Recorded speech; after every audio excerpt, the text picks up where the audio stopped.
What's going on, everyone? Chris here with Clutter Reduction Junk Removal, and we just got done handling a job for a repeat client, removing a few large couches, some miscellaneous stuff, and a couple of ottomans and small chairs because they're going to be getting replacements in. This is now the third time that they have used me, and it's always a super quick process. They always tip well, they're super friendly, and he actually owns multiple medical offices throughout my county, and his wife does blogging for fashion, so she has a nice social media following. So nice little combo for a couple there.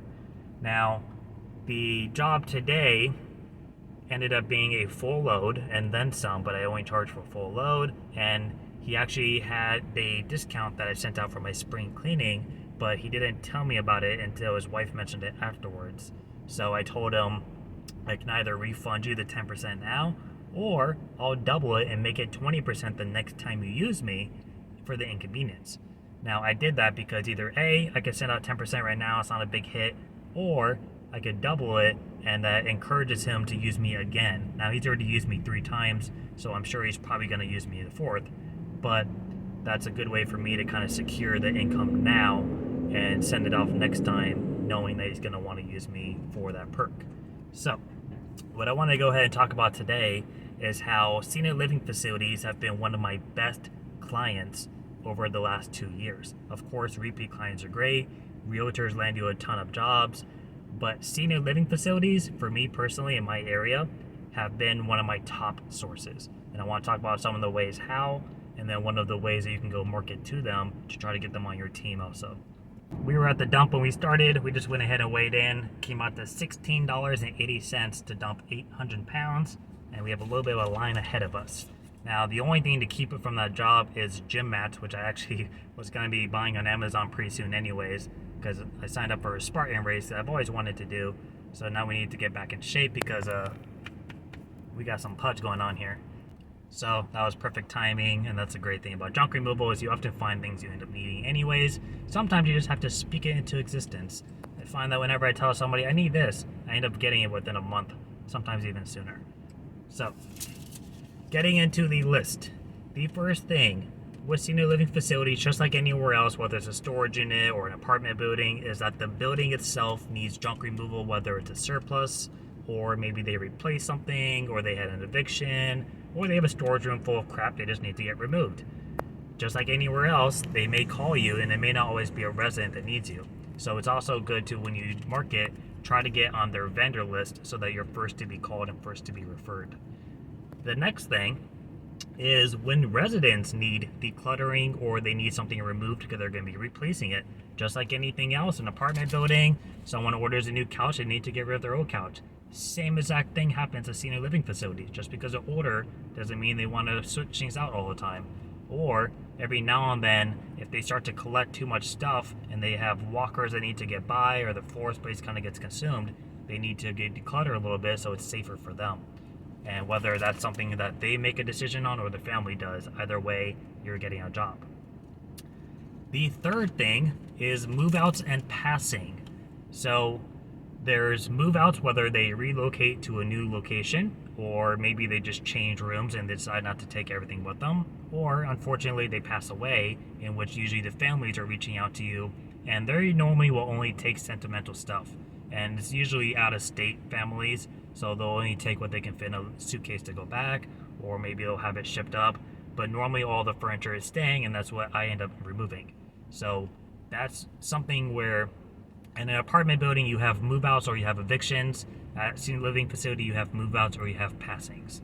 So both have reasons for junk removal. And then the last thing is when families need junk removal before moving their parents into the senior living facility.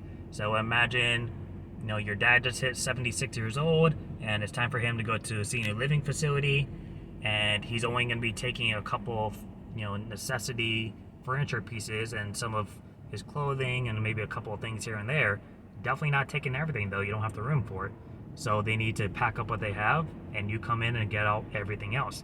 And in my experience, I'm usually going to like 2 or 3 bedroom houses full of 20, 30, 40 years worth of stuff, and they're only taking what I could realistically fit in a 10-foot U-Haul, and everything else has to go. So it's almost always a multiple truckload job.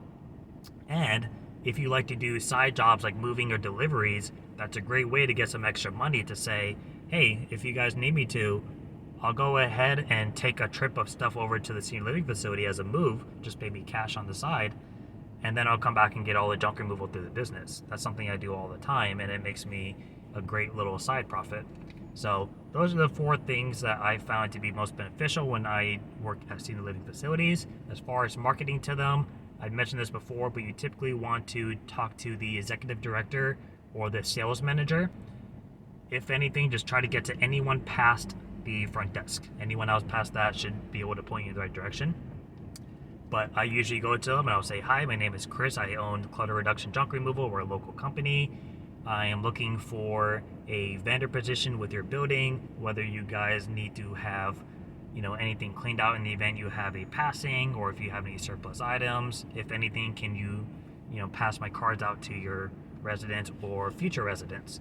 And more than often, even if they say there's no soliciting there, if you're pushing for a vendor position, I've gotten past people that have kind of pushed me off about that exact reason. So a lot of places don't want you going around trying to give business cards out. But if you're seeking out a position with their building, you want to actually work with them, it's not so much solicitation. You're not just promoting your business to their residents. You're actually trying to be incorporated with them. So I find it to be very helpful. It's a great source. There's usually a pretty good amount of them in each city, depending on your location. If you're out in kind of the country area, you may not see as many of them. But I know for South Florida, which is a very retirement-heavy state, we have a ton of them. So I always market to a bunch of them each city every quarter or so. I'm kind of vetted into about 7 or 8 of them in my city, and I do routine work at about 4 of them. So it's definitely a great source. Doesn't hurt to market to just in case, and you can definitely receive a ton of jobs through them on a more consistent basis, especially because there is no scheduled time for when people pass away, or there's no scheduled time for when they move into senior living facilities, because oftentimes it's due to health reasons, and there's no set season for that. So it's kind of a year-round source for income. On top of everything else, the reasons I like them personally, one, their residents for the most part are pretty friendly. They're kind of happy to see like a young guy walking around or a young woman. And the second thing is they're all kind of studio style set up. So you're going to have an open floor plan. Sometimes you'll get a door here and there, but for the most part, they're all going to be wheelchair accessible. And the elevator is going to be pretty decent sized. So you almost always have a pretty smooth operation kind of working in and throughout the buildings. And I find that to be very helpful because you go to a lot of apartments or houses, you have tight stairways, tight, doorways, tight hallways, and moving big, huge, massive pieces. I think the biggest piece I've had at a senior living facility, besides those adjustable beds, which aren't the hardest thing to move, is probably an armoire, but it wasn't massive. It was a good size, but it wasn't anything crazy. And you don't ever have to worry about stairs. So if you can get past the long walks and the potential having to wait for letting a resident use the elevator before you, you're pretty golden. So that's all I got for senior living facilities. I hope those tips kind of helped and kind of nudge you in the direction to try to market to them, because they can definitely be a great source for junk removal. And I will see you guys next time. Thanks for watching. Bye.